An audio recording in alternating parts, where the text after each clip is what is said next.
Congressman Khanna of California.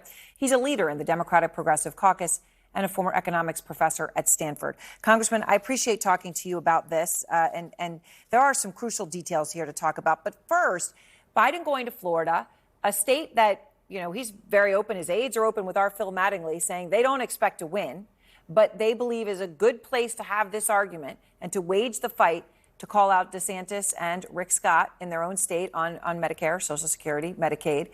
He's clearly energized and confident right now. Do you hear that in his voice?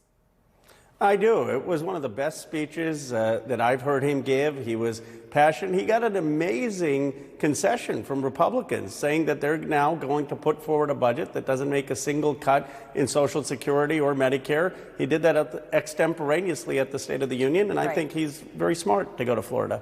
Right, and he did. I mean, that was an incredible moment, right? Just to be able to play back and forth with him. Okay, great. We've got a bipartisan agreement. We've all agreed. But here's the thing. It is easy for everyone anywhere to agree Social Security is sacred and can't be touched. Except for, and Congressman, you know this, so many know this, it's words. I mean, the only reason Social Security is around today in the way that it is because in 1983, Congress increased the full retirement age from 65 to 67, right? There's precedent to make changes that you can call that an increase in retirement age, you can call it a cut in benefits, call it whatever you want. It was a change. Do you believe changes are inevitable now? I do think there are changes that are necessary, and the question is, what do you do? I'm for eliminating the cap and taxing over $250,000 income so that we can fully fund Social Security, including increasing Social Security benefits. Other people want to cut or raise the age, and that's a choice we have to make. But of course, we have to do something, and I think scrapping the cap is the best way to go. So the annual Social Security Trustees report says that the full depletion of Social Security will be in 2034, right? And then benefits will get cut significantly after that. And they come to the conclusion, right? Congress has to do something. So you're saying Congress will need to make changes. You agree with that.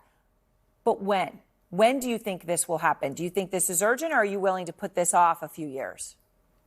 Well, I think it's urgent in that John Larson actually has a bill calling for strengthening Social Security. He eliminates the cap so that rich people have to pay on their whole income the Social Security tax, and he actually increases Social Security benefits and finds solvency. And that's the real question. I mean, let's just be honest. Do we want people who've done very well to pay a little bit more on Social Security taxes so everyone can get more benefits and it's solvent? Or do you want to cut the benefits or raise the retirement age? It's an honest debate. The Democrats are for increasing benefits and having wealthy pay a little bit more, and many of the Republicans haven't been for that. They've been floating, like Paul Ryan floated, increasing the age. Others have said we've got to cut benefits.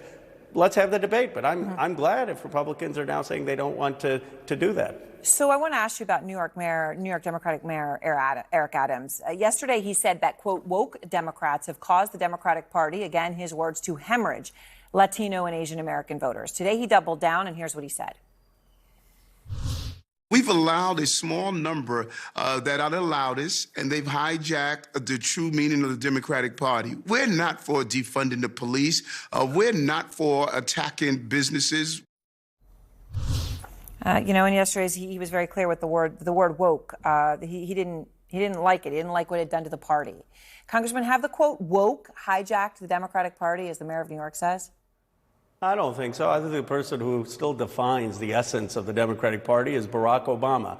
He was patriotic, he was aspirational, he was hopeful, but he believed in a multiracial democracy where everyone had a place. And that, to me, is the essence of it. And when you hear President Obama speak, he talks about a unifying message, a patriotic message, but he doesn't get into the mud on all of these debates. All right. Well, Congressman Khanna, I appreciate your time. Thank you so much.